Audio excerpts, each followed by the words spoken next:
Hello, everybody. Welcome to Story Time. How are you doing today? I certainly hope that you have been able to enjoy some beautiful weather through this beautiful springtime that we're having. Here in Sullivan, Missouri, where I live, it's a little bit cool. The sun is bright some days, but the past 2 or 3 days have been very, very cool. As a matter of fact, today it was quite cold when I went outside. But I hope that wherever you are listening, that you are getting to enjoy the beautiful springtime. I am going to read from Junie B. Jones and Her Big Fat Mouth today. So this is our special edition of Story Time because it was one of the books that was requested. And so I wanted to make sure I was able to read some Junie B. Jones. So Junie B. Jones has gotten herself in some trouble with her big fat mouth because they are having job day at her school, and she didn't know what that meant, but it meant that she had to have some sort of job to dress up as on Monday when she came into school, and she didn't quite know what to do. And on her way home on the bus, when we last read, she had been saying that she had made up some crazy job where she had to carry keys and what all did she say that she had to do? She had to carry keys, and she had to save people, and she had to paint stuff. So she didn't know what that was, and of course that mean Jim kind of made fun of her on the bus. And when she got home, her mommy and daddy couldn't help her too very much because they were trying to take care of the baby, and she was not happy that her baby brother Ollie was getting all of the attention. So we are going to read chapter 5 today. Is called Shining, and that's where we're going to start with this. When I went back inside, Ollie was still very screaming. That's 'cause Mother couldn't find his pacifier. Pacifiers are what babies like to suck on, except I don't know why, 'cause one time I sucked on Ollie's and it tasted like my red sneakers. Just then, Mother runned out of Ollie's room, and her hair was very sticking out, and her clothes were all wrinkly, and she was wearing one sock, and that's all.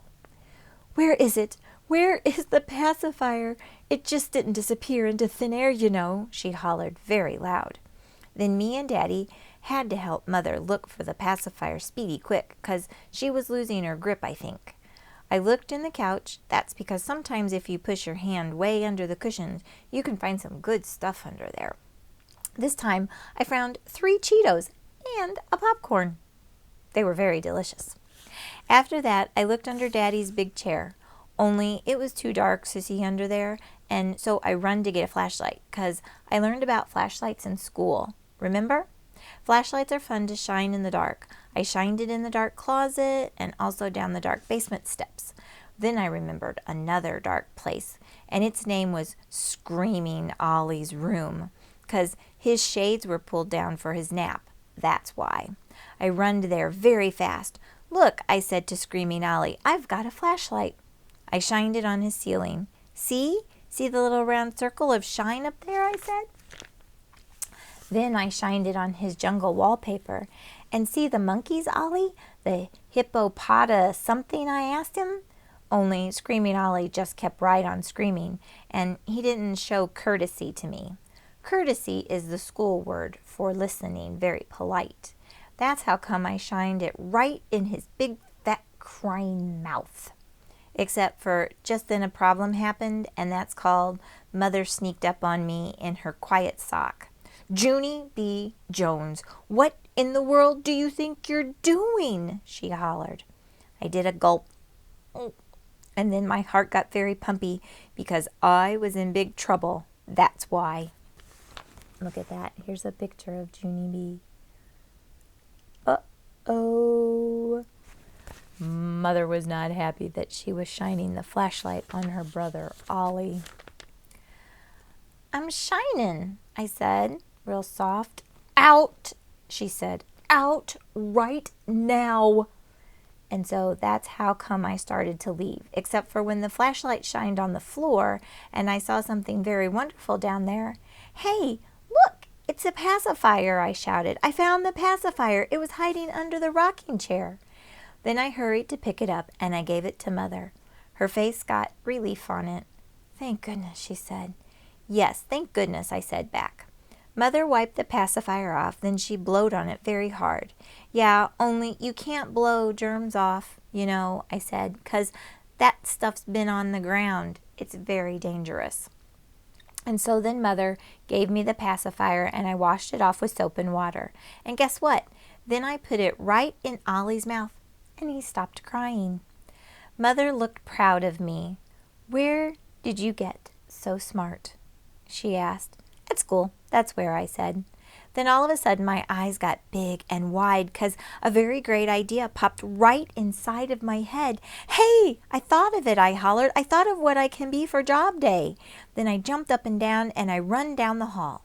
Daddy was in his chair reading the paper. I busted through it with my head.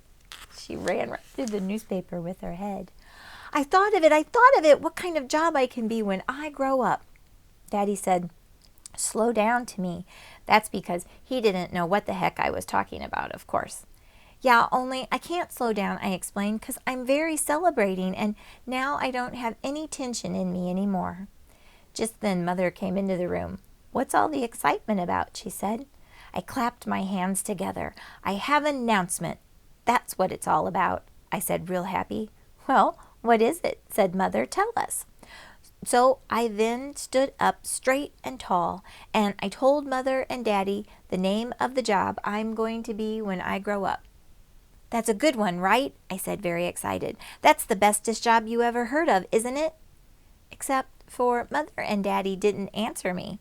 They just kept on looking and looking at each other. Then Daddy did a funny smile, and Mother said the word, oh boy. Oh goodness, I wonder what Junie B's job is. I wonder what she's thinking that it is that she's going to do. So it just had something to do with helping her brother Ollie find the pacifier in the bedroom. I wonder if that had anything to do with it. What do you think? Do you have any guesses? I'm going to read chapter 6 and see if that gives us any more answers.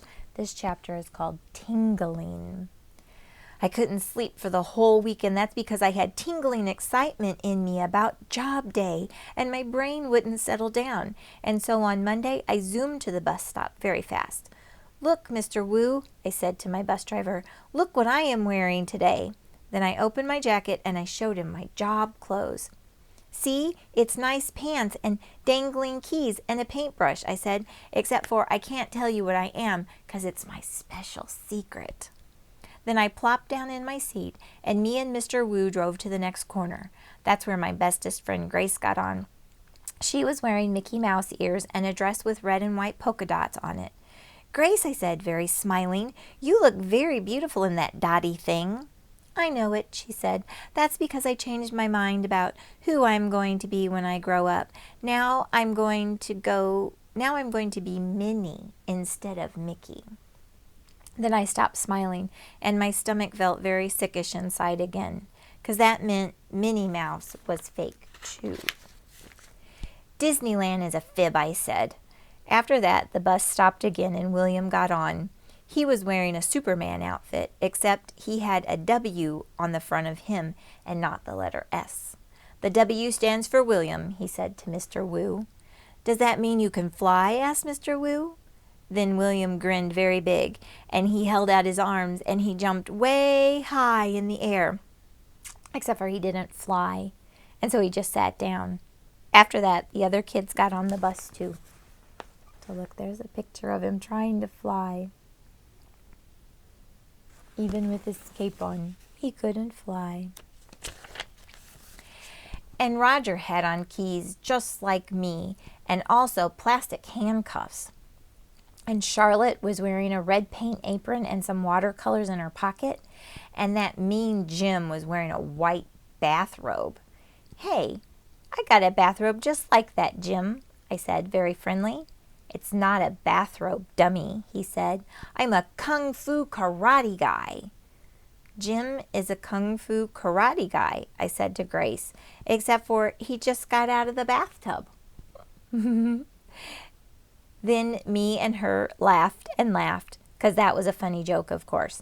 And job day was going to be the funnest day in the whole world. Oh, wow. It sounds like the kids are dressed up in some really interesting jobs.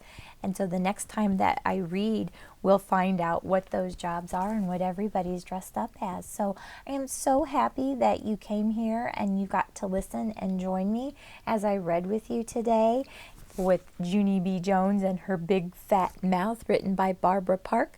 So I hope to see you here again next time so that we can find out what happens with Junie and see how things go with all the jobs that the kiddos decided to dress up as. So thanks again for joining me, and I'll see you guys later. Bye. Have a great day.